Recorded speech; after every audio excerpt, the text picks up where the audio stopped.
Hey guys, Joe from Amici. We're gonna go over layout basics quickly here. As you can see, I've got a little bit of tile stuck up on the wall already. And we're just gonna kind of go over how to do a basic layout of any tiled space. We're gonna just do this backsplash here and start with that. Something simple, quick, easy. So, layout. Let's start off by saying there is no wrong layout. You can start fulls right at this line. You can have some cuts starting there, and you can end up with whatever you want down there. There is no wrong way to install the tile. You might install it one way and it not look so great, or you can install it a different way and it might look a lot better. Same pattern, same material, just a different way of installing it. Everything has its own purpose. You know, you can tell we're in a nice open equi room. So there's an open living room to the kitchen. This one presents itself to just kind of this corner. So that's why I chose to start with a full tile and a 2/3 and 1/3. That's the pattern for this one.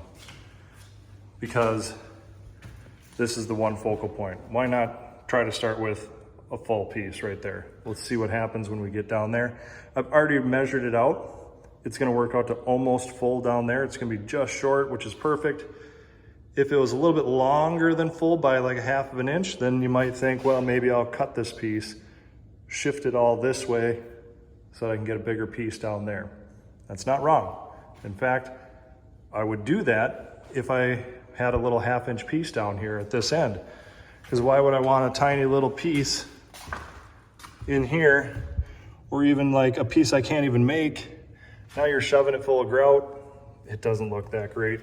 You would have been better off taking an inch off or 2 inches off this starter piece, shifting everything this way to gain a little bit there.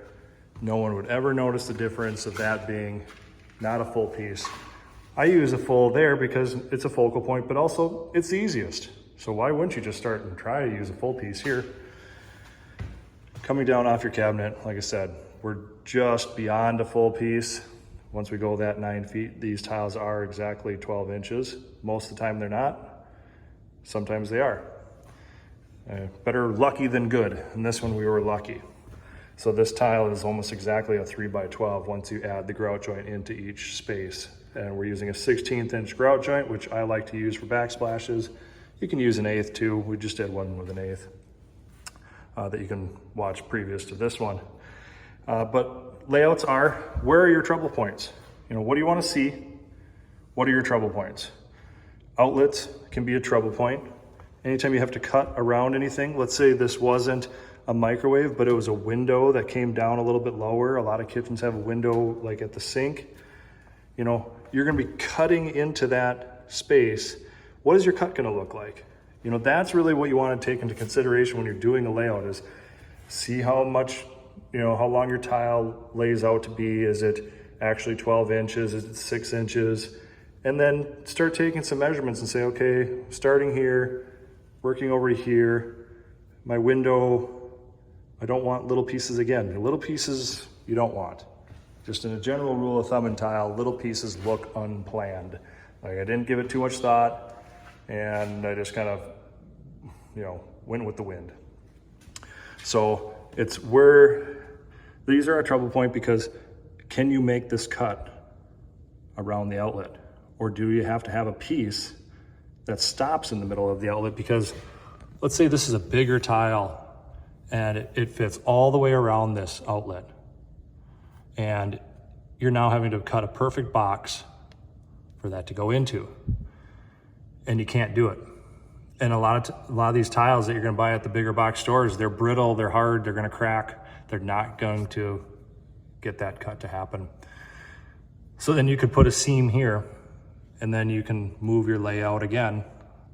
Maybe choose this, you know, this one or this one, and find where that works so that you can have a seam here and just make a little U cut here and a little U cut here.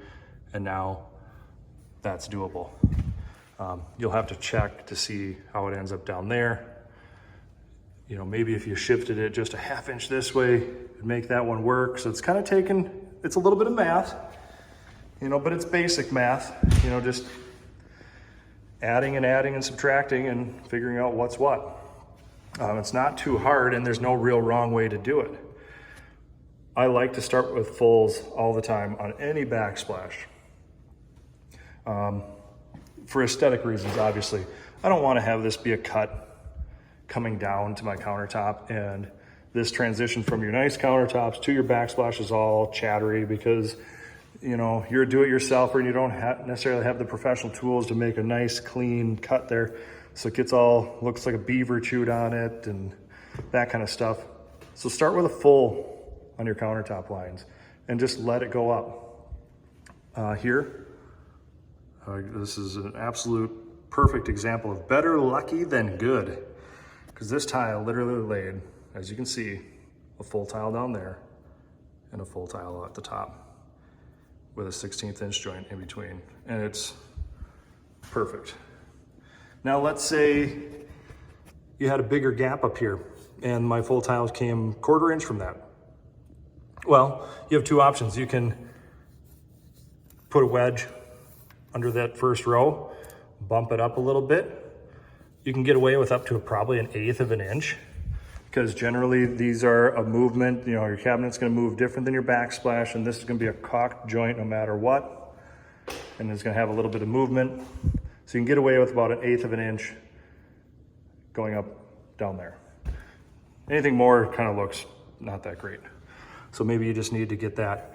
Or you can do, instead of a 16th inch wedge, an 1/8 inch wedge, which would be totally fine for this kind of tile. It's well within margin and acceptable standards in the tile world.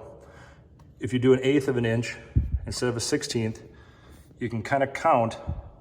Let's say I gained 1/8 here, but then I have 1, 2, 3, 4, 5 joints. So that's gaining a 16th per 1, 2, 3, 4, 5, 5/16ths plus 1/8, which is 2/16ths. So I have a total of 7/16ths of room I could gain by putting an 1/8 inch in each of these. So if I was a 1/2 inch from this cabinet, I could just make an adjustment with my layout and say, okay, well, I'm not using 16th inch wedges anymore. I'm gonna use an 1/8 inch wedge, and it's gonna hit me almost perfect. Because you're better off taking just a tickle off of this guy, or even 1 inch, than being 1 inch short. 1 inch short makes it look like you didn't think about anything.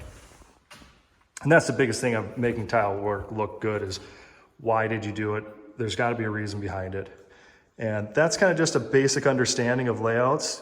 We can get into some shower stuff a little bit later here, but I just want to kind of give a basic overview of how you can just do a layout quickly in your own project and get some decent results from your install versus just kind of starting willy-nilly, and then you get down to here and you're, oh geez, now I can't do this and that, and you're piecemealing things together, and now every time you're in the kitchen cooking, you're looking over here going, boy, I wish I would have done something different with that.